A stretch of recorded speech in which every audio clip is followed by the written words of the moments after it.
So what's good, everybody? We back for part 2. We're in the closet with the bar star, natural, and we're in the closet. But like she said, we all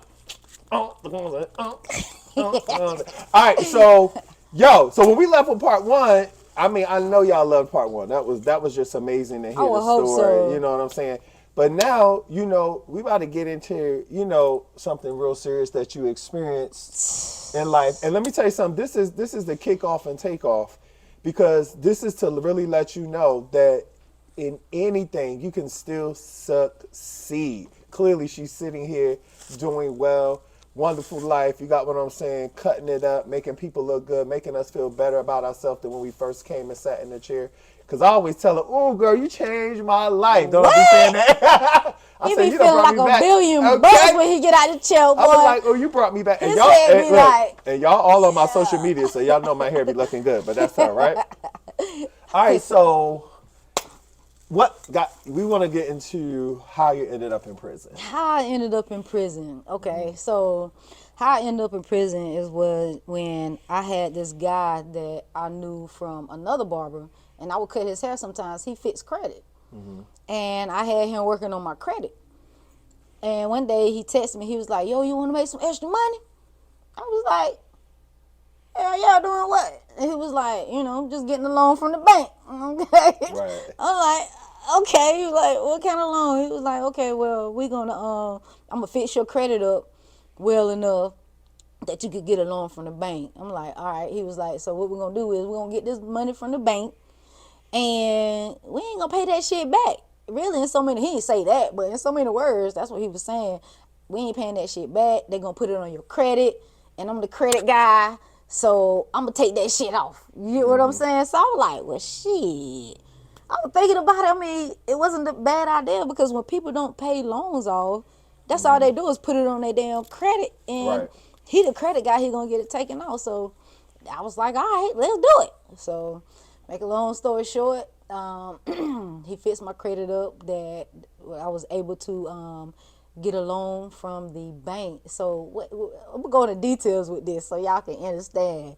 All right, so what we did was, it was me, him, and it was a lady. I'm not gonna say her name, but it was a lady, and she was the seller of the car. We went on Carfax or something like that and found the car for sale, got the VIN number and all that from it, and then we called the bank.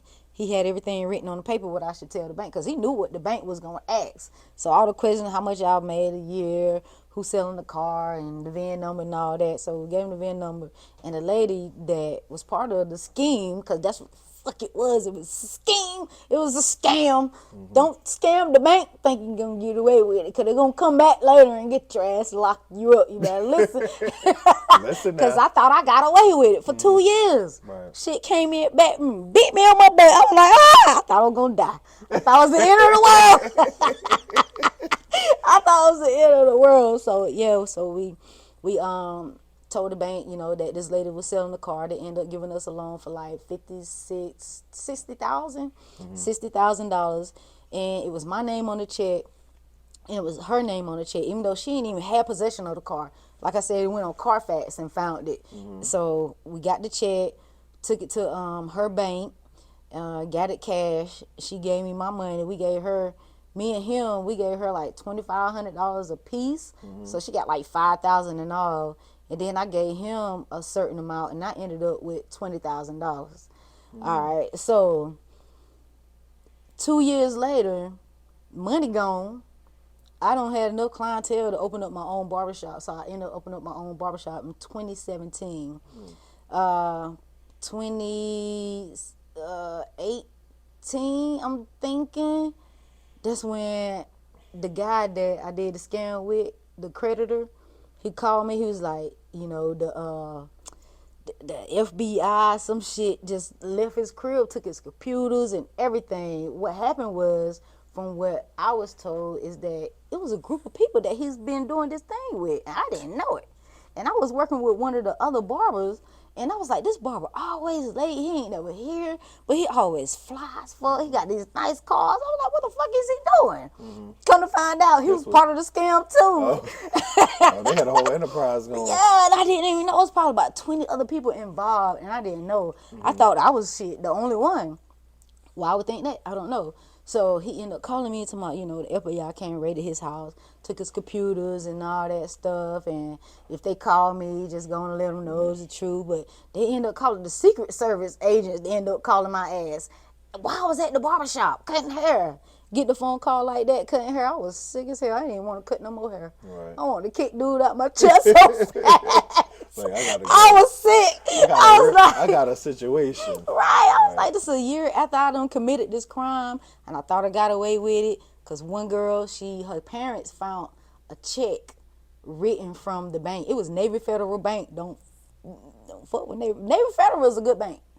But that's a federal bank also. So when you mess with that federal money, they gonna come. The Secret Service, they gonna come for you, and that's what they did. That's why, like, I told you, I had like all that thousands of dollars stored on my account. Yeah. And then they still investigating it because how it was done, it looked like I did the transaction, even though I didn't. They said we could tell that you was scammed, right? But because they had your banking information, and then they laundered it through another banking. Right. You know what I'm saying? So I had to file an appeal on because I still haven't gotten the money back yet. Right.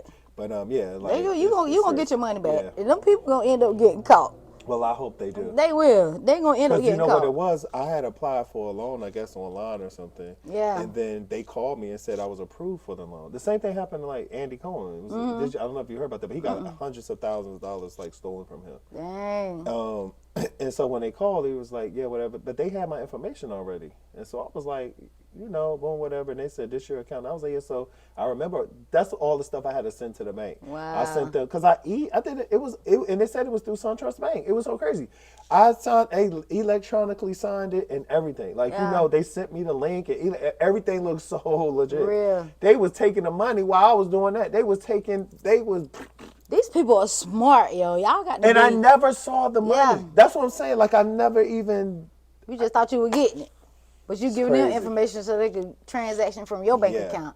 So the man, when I did the appeal, the Navy Federal, they sent me it's a list of 7 questions you have to answer in detail specifically, basically saying you had nothing to do with, right. But I'm like, it's my money. They was like, but what they did was they applied for credits on like my rent, 2 payments, my car note, stuff like that, where it was big payments. And they was taking the money. So when I didn't even pay no attention. When my paycheck went, Navy Federal was snatching thousands of dollars. What? But it was them the whole time. It was them the whole, and the man said it in the front. He said, we could definitely tell you've been scammed, but we got to prove that you had nothing to do.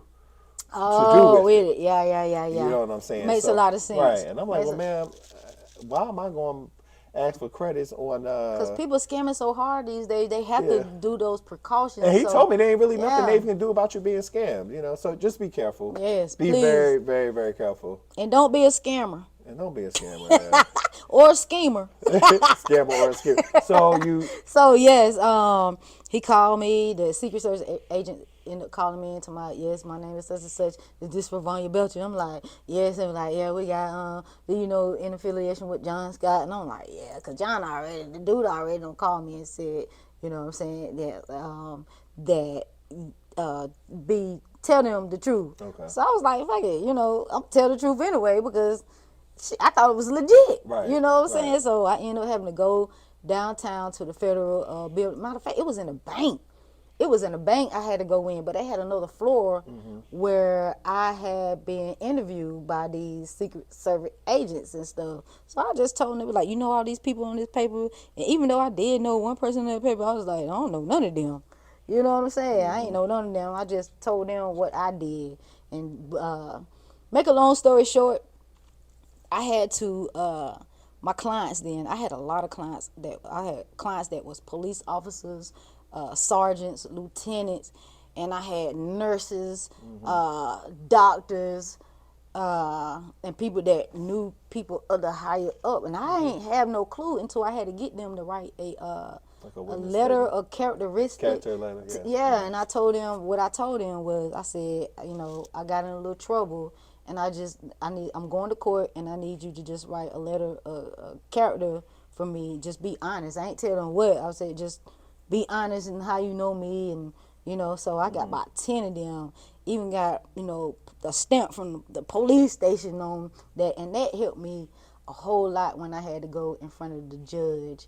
And come to find out, I had a client that was like working for the judge, and I found this out like some years later after the fact. He opened up to me. He was like, I was working for that judge, and I brought this case up to him, and just know that I got off easy. But I still had to spend some time now, because it couldn't be like how much time did you have to do? 4 months federal prison. Oh, well. I was in you really have had a guardian angel around you. 4 What I'm months. saying? But you must have a greater purpose in life than you even know. I do. You know what I'm saying? You definitely have a greater purpose in life than just even cutting hair alone. Because it's like God had continued to bring you out of a situation that could have been very, very bad for you. And I didn't lose anything in the process. When I got out, I still had my barbershop, I still had my apartment, and I still had my car, even though my brother had to hide it at the police station. He parked it at the police station so the people wouldn't come and repo it. But when I got out, I filed for bankruptcy, you know what I'm saying? That way I could catch up, and they wouldn't come and take nothing. But thanks to my brother and my homegirl Shavana at the time, they really helped me a lot to keep, my barbershop and stuff. So you've been through all of these plethora of things. Where are you now? Like, where am I glowing. now? You have a beautiful relationship. But Thank you.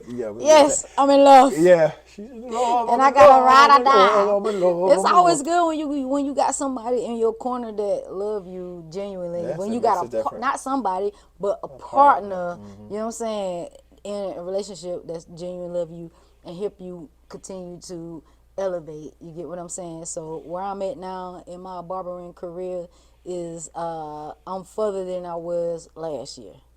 And I'm getting to where I'm going. And I don't want to say too much, but y'all be hearing again from me soon when I get to where I'm going. You can't tell everything. You can't. Some things you got to keep to yourself. Cause people seeing evil eyes and stuff without even knowing they seeing evil eyes for you, and those you got people out here trying to work against you. So even though you will be wanting to tell somebody, you better tell God. You better. You better tell God that I killed your mama. And not tell nobody but God. Tell nobody but God. I mean, he was saying something profound. Now, he was being sneaky, but he was saying something profound. Right. So two things could be true at the same time. You know what I'm saying? Right. So let everybody know where, before we got to do the 5 questions. That's going to be on top of your dome. Now, I'm just going to ask whatever, and you just going to take a drink. You just going to she got you, as you say. You ready? Ready when you are, Captain. Love or marriage? Marriage. Okay. Favorite sexual position? From the back. Hey! You like to beat it up. Favorite color? Blue. Okay. Even though I got on black, my girlfriend said, "How you blue your favorite color? And I don't never see you ain't no blue." Ever had a threesome? Yes. Yeah. Do you want any more children with your beautiful girlfriend? Now y'all both have children, but we got enough. Want a child together? Oh, y'all, you got enough. Nah. Okay, well, we're gonna get a dog. You heard the 5 questions from the top of the dome. She had to tell the truth. So what you're gonna do now before we end is you're gonna let everybody know where they can find you on all social media platforms. If there's a phone number that you don't mind giving out, where they can get in contact with you to get haircuts or whatever. Boom, it's on you. So what you gonna do? Hey, you can find me Natural the Barber, not DA but THE. Natural, how you spell natural, the Barber. You can find me. You just put that in Google and you can find me. I ain't hard to find. I'm public. What you call that? Public figure. Yeah, she's a public figure, right? I'm a public figure, so just put in Natural the Barber in Google, and you'll be able to pull up my YouTube, my Instagram, my Facebook, my LinkedIn, Snapchat. You'll be able to pull up all that shit. You can find me. I'm not hard to find. Natural the Barber. You have a number you mind them having? You'll for find it on barbershop? Google. Okay. Just on But Google. tell them to watch I you tell on you, TikTok too, because they can TikTok see too, you cut Natural the hair. Barber. Because a lot of times you cut hair while you're on Right, TikTok. but you know what about that? I can't go live on TikTok and cut hair no more at sports cuts because they don't allow me the haircuts being recorded. Ain't that something? I'm so gagged. God I'm dang. I'm gagged I severely. know it, right? I was like, Not a real what? That's the kind of gag I like. See, but what I'm thinking is I could get in there and ask the client, be like, hey, do you mind if I go live on TikTok? I mean, if the client agreed to it, then what can Sports Clip say unless they be like, no, that's just against the rules. But I'm going to try to push it. Right. I'm going to try to push my... Well, we definitely know you're going to do that because you don't take nothing lying down, as you can say. You're going to make it happen. Right. Don't go to jail now. Don't get put up. Don't get put out. So now you're going to leave the people with a word that will carry them. So your interview airs on Monday night. Mm-hmm. So something that's going to carry them from Monday to the following Monday. For that to that next episode comes. So you're gonna give them a word, like a word of not just one word, but like a word of encouragement or something that could stick. You know, something that will keep them encouraged, keep them uplifted to finish the task. Because you know sometimes a lot can happen within a week, but something that they can hold on to the end of the week, to that following Monday. I would say shadow work. Shadow work. Google it. Love self. Work on self. Stop looking at everybody else the way you feeling. You do some shadow work because I'm pretty sure that everybody ain't got it all, and we all need that shadow work. And shadow work is gonna bring up the good and the bad about you. You got to pay attention to the bad, and you got to learn how to fix that and the good. So this week, lesson until you see the next video, shadow work. Work with self. Work with self. Shadow work. So everybody, you heard what she said. Do the shadow work. Work on yourself. Guess what? It begins and ends with you. I'm trying to tell you, it begins and it ends with you. So you need to look within, right? And take care of the head. Take care of that mind First.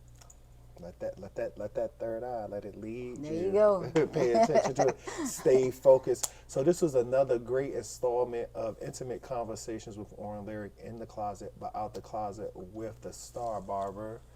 Natural. Next time we're gonna come on here, I'm gonna be cutting his hair. Oh, and we're gonna talk. We're How about actually that? gonna do that. Yeah, we're gonna talk, and then she can Yeah, ask me we some can cut questions hair, and while I'm she cutting cut his hair, I'm hair. asking him questions. That'd be dope. So I love you and thank you for coming. love you too, and man. I'll be seeing you before I go to Mexico. So you can. It's nothing like a good hug. That felt good. It did, right? Because Yes. we really love each other. Yes, and I don't hug everybody. Nah. All right, y'all. So I love y'all.